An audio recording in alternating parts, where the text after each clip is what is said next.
going to be a while for most of us to get vaccines, don't you think?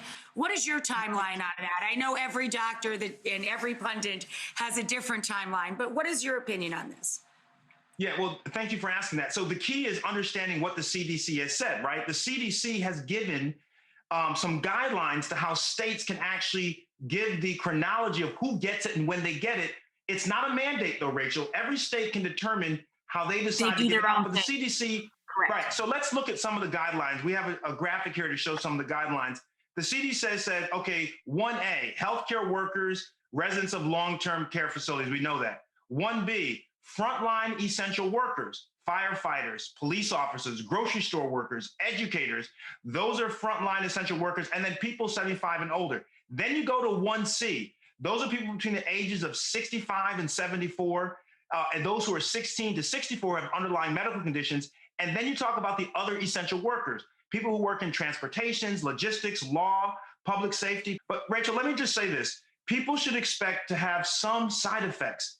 It's common for vaccines to have side effects. Yes. So things like redness and pain at the injection site, fatigue, muscle ache, fever, headache. These are all things. About 10 to 15% of patients have experienced these side effects, but it's only lasts about a day to a day and a half. You still have to get the second shot, even though you have those side effects. And I have to say, about 75 to 80% of the country needs to be vaccinated in order for us to have what's called herd immunity and for the numbers to go down. The way things are going right now, I don't think that we're going to get mass vaccinations probably until late June, early July.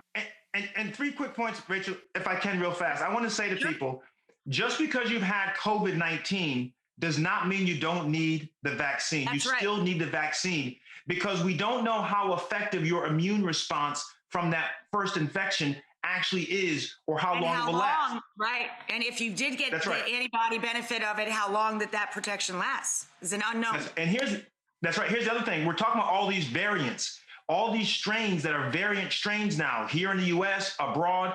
What that basically means is that viruses mutate all the time. They change the genetic appearance all the time.